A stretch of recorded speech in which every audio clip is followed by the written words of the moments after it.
During our divorce hearing, my wife came in pregnant, smiling like she'd already won. She claimed it was mine. I revealed my vasectomy. Her smile shattered. Her lawyer asked for a break. Then her sister admitted everything.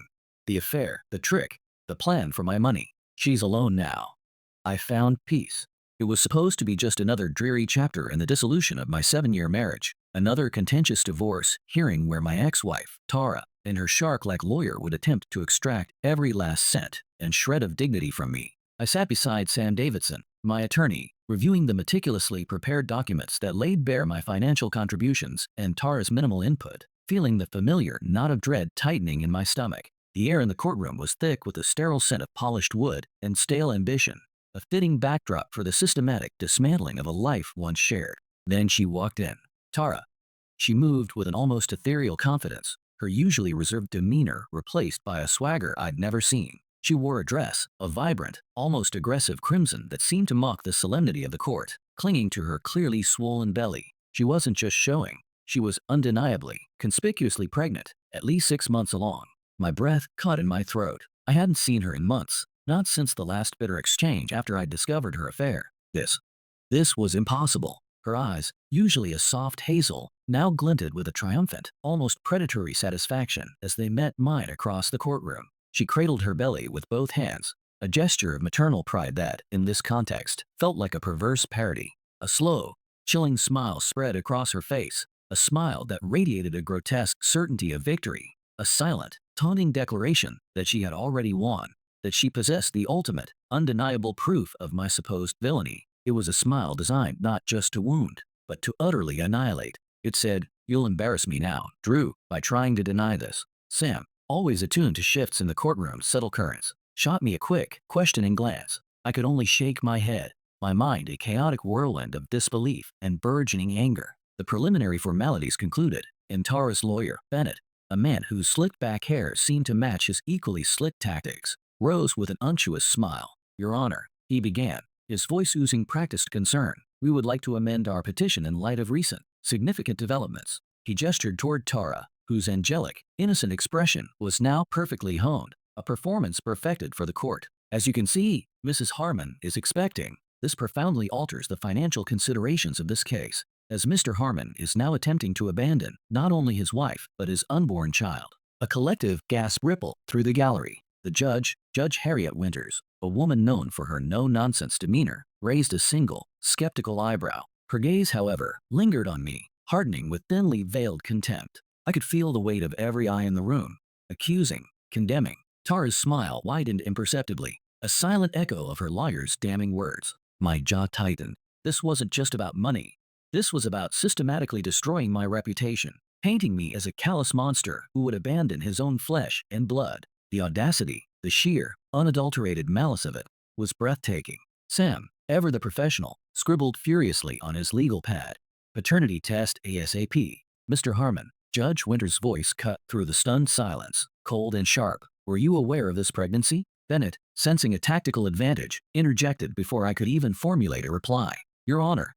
He was indeed aware. Mrs. Harmon informed him during their last attempt at reconciliation, which we believe precipitated his abrupt filing for divorce. It was a blatant, calculated lie. The outright fabrication made my blood boil, but I forced myself to remain calm. This was her game, not mine. Sam was already on his feet, about to object, but I gently, almost imperceptibly, shook my head, silently communicating that I had this. This was my moment. I rose slowly, deliberately, my gaze fixed on Tara, whose triumphant smile was now fixed, almost grotesque. The entire courtroom seemed to hold its breath. Sam, momentarily confused by my actions, tugged lightly at my sleeve, but I gave a small, reassuring shake of my head. There would be no outburst, no emotional plea, only cold, hard truth. "Your Honor." My voice was steady, surprisingly calm amidst the storm brewing inside me. Every word was carefully enunciated, deliberate. "With all due respect, I've had a vasectomy since August 2018. The effect was instantaneous and absolute." The courtroom plunged into a silence so profound, it felt as if the very air had been sucked out of the room. Time itself seemed to warp, stretching out into an eternity. Tara's triumphant smile, that smug, self-satisfied grin that had been plastered across her face, froze. It didn't just falter.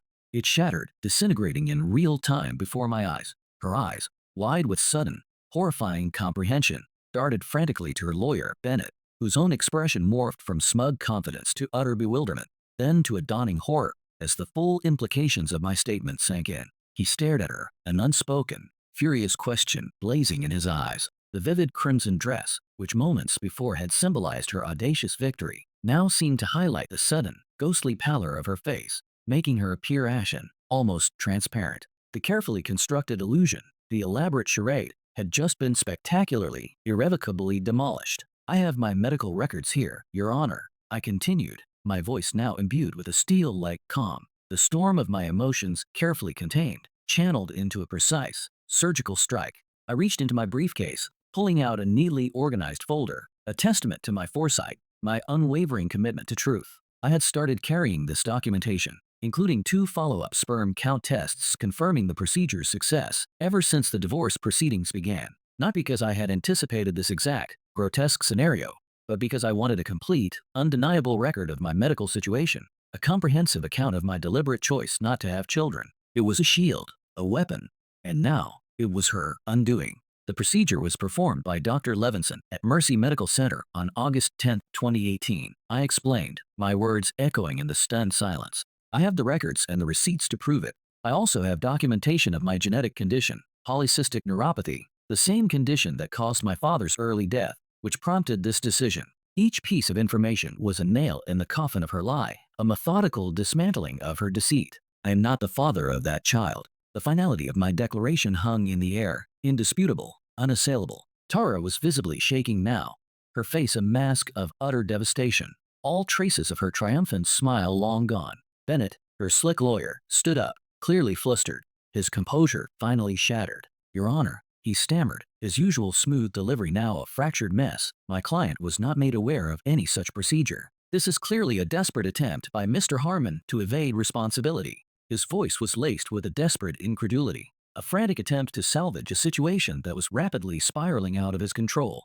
He was, I realized, as blindsided by her deception as I had been. "Your Honor," Judge Winters said, her voice cutting through Bennett's frantic attempts to interrupt. She held up a hand, silencing him. "Let me see those records, please." I handed the folder to the bailiff, who delivered it to the judge. She meticulously examined each document, the surgical consent forms, the doctor's notes, the laboratory reports confirming the absence of viable sperm. Her expression, initially one of skepticism towards me, now shifted, hardening with a cold, almost clinical appraisal as she read. The procedure was performed by Dr. Levinson at Mercy Medical Center on August 10, 2018. I explained, my voice calm, almost detached, as I recited the irrefutable facts. "I have the records and receipts. I also have documentation of my genetic condition, polycystic neuropathy, the same condition that caused my father's early death, which prompted this decision." Tara was visibly shaking now, her face ashen, all traces of her triumphant smile long gone. Bennett leaned over to whisper something to her,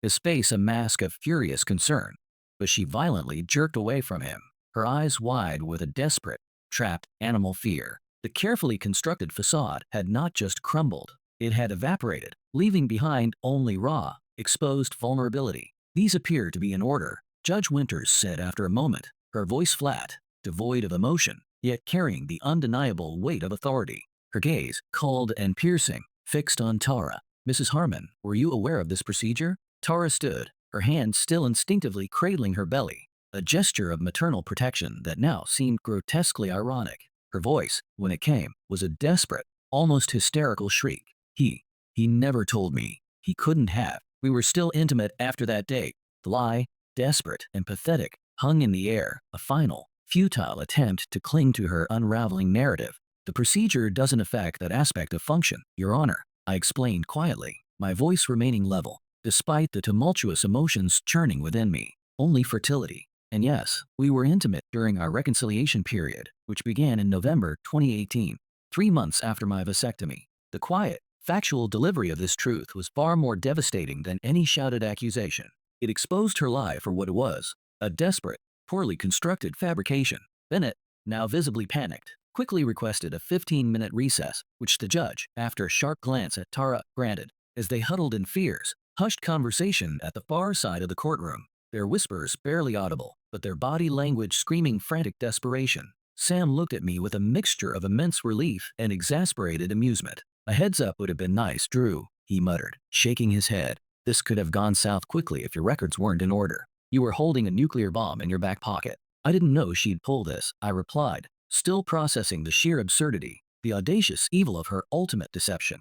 I never thought she'd try to pass off another man's child as mine in court. Who do you think? Sam began, leaving the question hanging, the answer implicitly understood. Her boss, Mark, I supplied, the name a bitter taste on my tongue. They've been having an affair for years. That's why I filed for divorce the second time. When the session resumed, Tara and her lawyer had clearly recalibrated their approach, a desperate scramble to find a new angle, a new lie. Bennett adopted a completely different tone, one of injured innocence and victimhood. He now claimed emotional distress due to my secretive medical procedure, arguing it constituted its own form of marital misconduct, a deliberate act of deception on my part. Your Honor, he pleaded, his voice now imbued with a feigned indignation. While my client may have been mistaken about the paternity of her child, the underlying issue remains Mr. Harmon's deception. He underwent a major medical procedure affecting their marital relationship without informing his wife. Judge Winters was having none of it. Her patience, clearly, had run out. Her voice was ice-cold, precise, and utterly damning. Counselor, she stated, her gaze searing into Bennett, attempting to attribute paternity of another man's child to Mr. Harmon is a serious matter. Your client just testified under oath that this child is her husband's, which we've now established is biologically impossible. I suggest you confer with your client about the implications of perjury before proceeding further. The word perjury hung in the air, a heavy, unavoidable threat. She then turned to address both parties, her voice firm and unequivocal. Given these developments, we will postpone today's hearing on temporary asset allocation. Mr. Bennett, you have 48 hours to submit a revised petition that accurately reflects your client's circumstances. Mr. Davidson, you may file a response within 72 hours thereafter. As she stood to leave, her final words were a chilling warning directed solely at Tara. And Mrs. Harmon, I strongly advise you to be forthright in all future filings with this court. Attempting to mislead the court about paternity is grounds for sanctions. The gavel struck, a sharp, decisive crack that echoed the finality of her words, sealing Tara's fate. As I gathered my things, the courtroom still buzzing with the aftershocks of Judge Winters' damning pronouncement, I caught Tara's eye across the now chaotic room. Her carefully constructed facade, the mask of the wounded expectant mother, had completely fallen away. In its place was a raw, naked hatred, a look so visceral and profound it made my stomach churn. Her eyes, once capable of feigning such innocent vulnerability, now burned with a furious, unadulterated contempt, fixed on me as if I were the architect of her every misfortune, rather than the recipient of her calculated malice. Her lawyer, Bennett, was still whispering urgently to her, his voice a low, frantic drone, his gestures agitated. He was clearly attempting to salvage what little dignity she had left, perhaps even trying to explain the gravity of perjury to his now incriminated client. But Tara seemed oblivious to his frantic counsel. Her entire being was consumed by that venomous glare, a silent accusation hurled directly at me. It was the look of someone whose meticulously crafted plan had just spectacularly, irrevocably backfired, leaving her exposed, humiliated, and utterly desperate. The vivid crimson dress, which had once seemed to mock the solemnity of the court, now appeared garish, a stark contrast to her ashen face and the ruin of her carefully cultivated image. In that moment, a profound realization washed over me. This wasn't just about a divorce anymore, or even about her affair. This was about power, control, and the deeply ingrained belief that she could manipulate reality to suit her desires, no matter the cost to others. And in that same moment, watching her desperate fury, I felt a strange sense of liberation, a quiet satisfaction. The truth, my truth, had finally been spoken, and it had shattered her lies into a million pieces. The judge's final words, and Mrs. Harmon, I strongly advise you to be forthright in all future filings with this court. Attempting to mislead the court about paternity is grounds for sanctions, echoed in the tense silence. It was a clear, unambiguous warning, a legal guillotine hanging over Tara's head. The implications were immense. Not only had her grand deception failed, but she now faced potential legal repercussions for her dishonesty. The objective justice, delivered by a dispassionate court,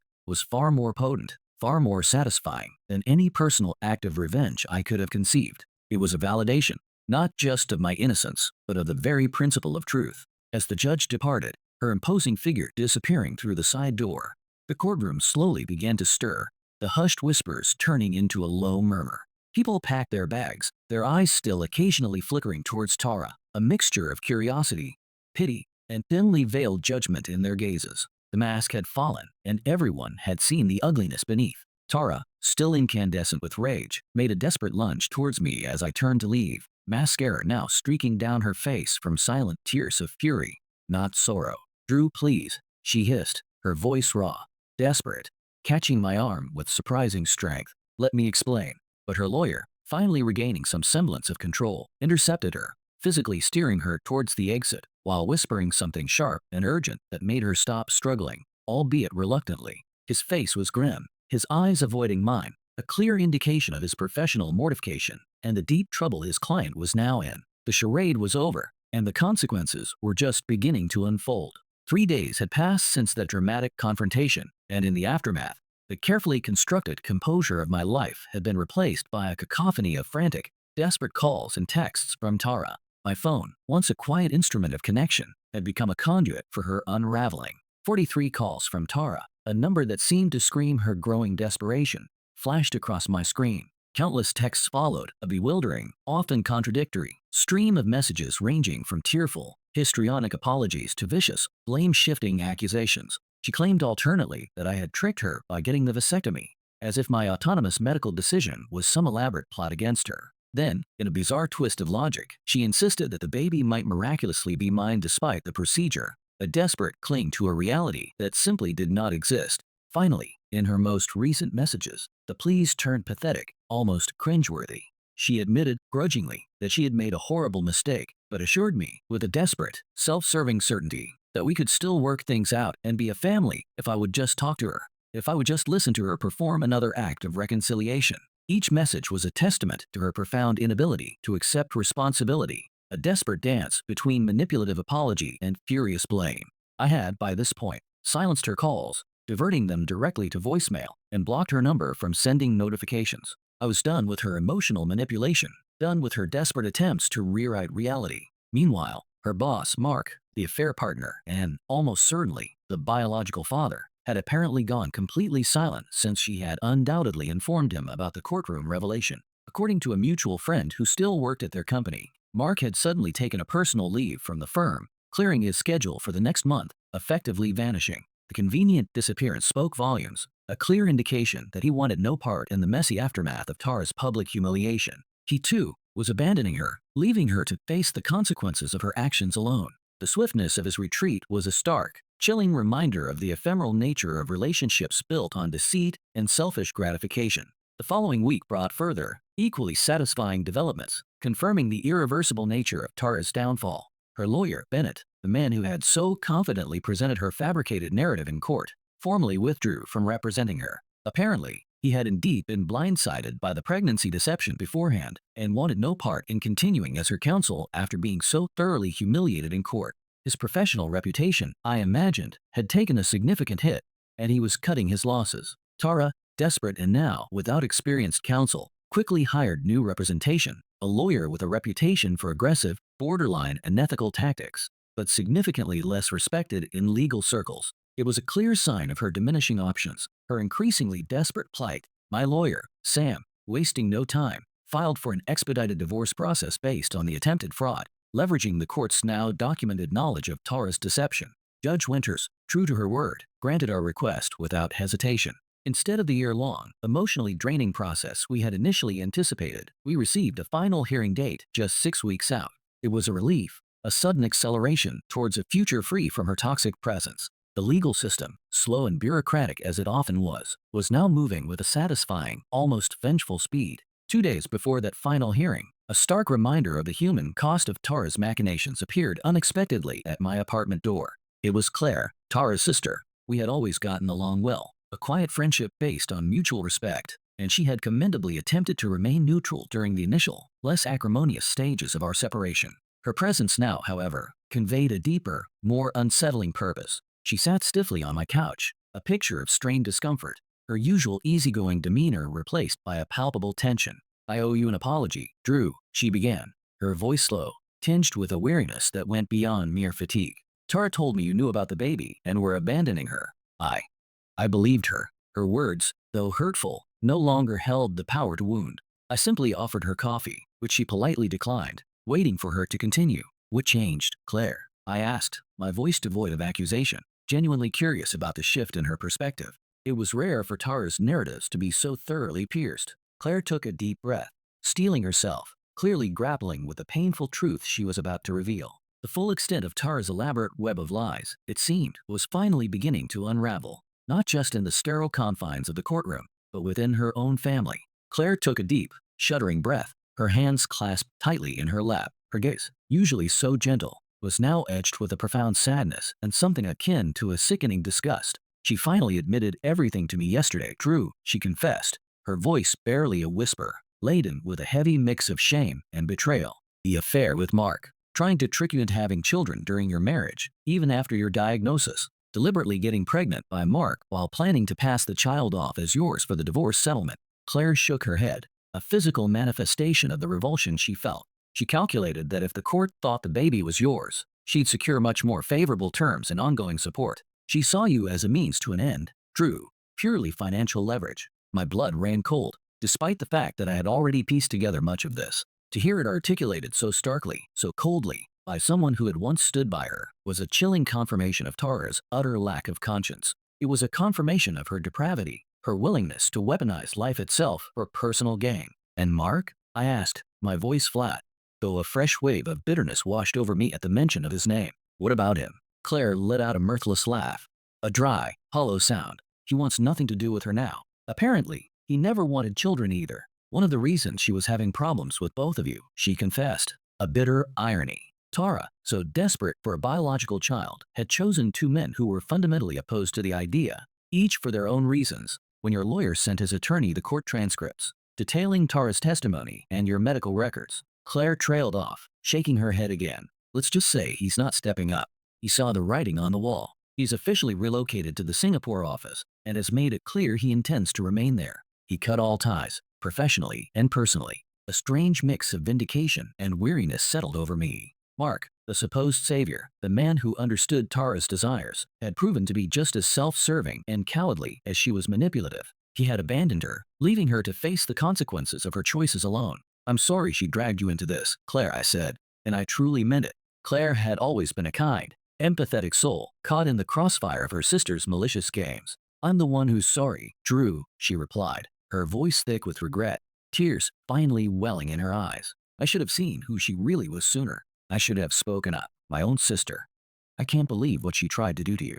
The depth of her disillusionment was palpable, a testament to the profound damage Tara had inflicted not just on me, but on her own family. Her confession was the final, devastating nail in the coffin of Tara's public and private image, a third-party validation of my truth, sealing her fate not just in the eyes of the law, but in the eyes of those closest to her. The objective justice I craved was being delivered, not by my hand, but by the relentless, unforgiving march of truth. The final divorce hearing, set just 6 weeks after the court's stunning ruling, was mercifully straightforward. With Tara's egregious deception explicitly exposed and meticulously documented, the judge was, predictably, entirely unsympathetic to her demands. Her meticulously crafted narrative of victimhood had been systematically dismantled, leaving her with no moral or legal leverage. The proceedings were swift, clinical, and utterly devoid of the emotional theatrics that had marked the initial hearing. She received no alimony, a devastating blow to her financial aspirations, which had clearly been a significant motivation behind her schemes.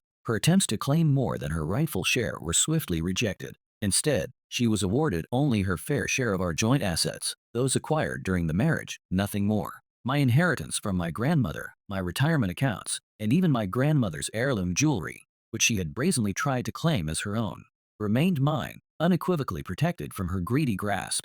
I kept the house, the physical embodiment of a future I had once envisioned with her, now free to be reshaped into a sanctuary of my own. I immediately began the process of refinancing to remove her name and buying out her portion of the equity, severing the last financial ties that bound us. As we left the courtroom for the last time, the heavy oak doors closing with a definitive thud behind us, Tara, now heavily pregnant and looking far more vulnerable than I had ever seen her, made one final, desperate plea. She caught my arm, her touch surprisingly weak, almost pleading. Drew, please, she whispered, her voice hoarse, imbued with a deeply tired, desperate resonance that had replaced her usual sharp-edged assertiveness. I made mistakes, terrible mistakes. But this baby needs a father. Her carefully constructed facade was gone, replaced by a raw, desperate fear of the future. I gently removed her hand. I touch firm, but not unkind. There was no anger left, only a profound sense of closure. I'm sure Mark will come around once the paternity test confirms what everyone already knows, Tara. My voice was calm, almost detached, devoid of the emotional entanglement that had once defined our interactions. A fresh wave of tears welled in her eyes, silent and despairing. He won't, she whispered, her voice barely audible, a fractured admission of her complete isolation. He's relocated to the Singapore office, permanently. The full weight of her abandonment, by both me and the man she had chosen to betray me with, settled around her like a shroud. Then, I'm truly sorry for your situation, Tara, I replied, my voice steady, imbued with a genuine, if detached, empathy for the wreckage she had created for herself. But it's not my responsibility to fix it. I wish you and your child well, but our chapter is closed. Permanently. With that, I turned and walked away, leaving her standing alone in the echoing hallway, a testament to the bitter, undeniable consequences of her own deceit. The finality of the moment was absolute, a profound sense of liberation washing over me as I stepped into a future that was, finally, truly my own. 6 months have passed since the divorce was finalized. 6 months since I walked away from Tara and the wreckage of our life together. The world, once shrouded in the bitter fog of betrayal and legal battles, has slowly, tentatively, begun to clear. Through mutual friends, the kind who navigate the tricky waters of shared acquaintances, I've heard snippets of Tara's new reality. She gave birth to a healthy baby boy, a fact that, surprisingly, brought no residual anger, only a detached sense of finality. She has, apparently, moved back to her hometown, seeking refuge and support from her parents, a stark contrast to the ambitious corporate life she once pursued. Mark, the father of her child and the catalyst for much of her deceit, remains in Singapore, providing financial support, I'm told, but with no plans to return or integrate himself into her new, dramatically diminished life. His absence is a silent, enduring testament to the ephemeral nature of their affair, a stark reminder of Tara's profound miscalculations. As for me, I'm focusing on my health, my future, and the quiet, profound act of rebuilding. The diagnosis of polycystic neuropathy still looms, a long-term challenge I must confront. But now, it feels less like a death sentence and more like a path to be navigated with foresight and determination. I've started treatment with a specialist, a woman whose optimism about new therapies that might slow the progression of the disease has breathed a fresh sense of hope into my often daunting prognosis. The house, once a battleground of conflicting desires, remains mine, but I've renovated it extensively, a meticulous, almost ritualistic process of exorcising the ghosts of my past. Every trace of my life with Tara has been systematically removed, replaced by elements that reflect my own evolving identity, my renewed sense of self. The renovations are not just aesthetic, they are also practical, making the house fully accessible for when my symptoms eventually worsen. It's a proactive acceptance of my future, a pragmatic embrace of reality rather than a desperate clinging to a past that never truly was. The most unexpected, and perhaps most profoundly positive, outcome of this entire ordeal has been connecting with a support group for people living with my condition. It was through them, a community of shared understanding and resilience, that I've met others who chose not to have biological children for the very same reasons I did. For the first time, I don't feel defensive about that choice, that deeply personal and ethical decision. Instead, I feel a profound sense of peace, a quiet validation that reverberates through my entire being.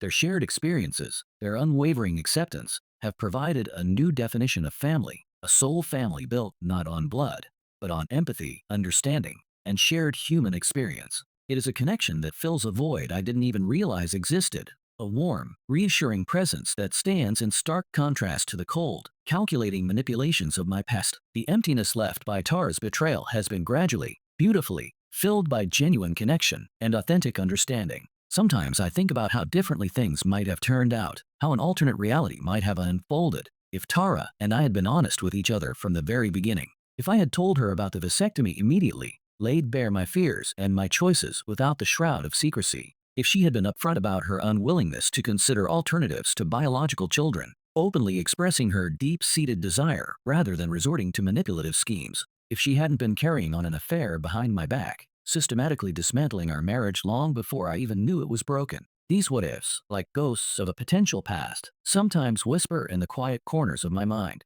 But dwelling on such hypotheticals, on the labyrinthine paths of what might have been, is pointless. The most valuable lesson, the most profound truth gleaned from this entire harrowing experience, is the absolute importance of living authentically, of embracing one's truth, even when it is difficult, even when it demands painful confrontations. There can be no more hiding, No more compromising on fundamental values. No more relationships built on deception and manipulation. The foundation of my life must, from this point forward, be constructed solely on the bedrock of honesty and genuine connection. My life isn't perfect. My medical prognosis remains challenging, a shadow that still lingers on the horizon of my future. And some days, the physical symptoms are frightening, a stark reminder of the battle I must continue to wage. But there's an overwhelming sense of rightness to my world now, a profound clarity that was conspicuously absent during those 7 years of marriage to Tara. There is a foundation of truth that, though hard-won, is now unshakable, providing a stable ground upon which to build a genuine, fulfilling existence. Sometimes, the happiest ending isn't what you initially pictured for yourself, isn't the idyllic, perfectly painted canvas you once envisioned. Sometimes, it's just the quiet, profound satisfaction of standing in your truth, unyielding and uncompromised when it matters most. It is the peace found in authenticity, the strength derived from integrity, and the enduring belief that even in the face of profound betrayal, one can reclaim their narrative, heal their wounds, and forge a new, truer path forward. My journey continues, not without its challenges, but now, finally, with the guiding light of unwavering honesty,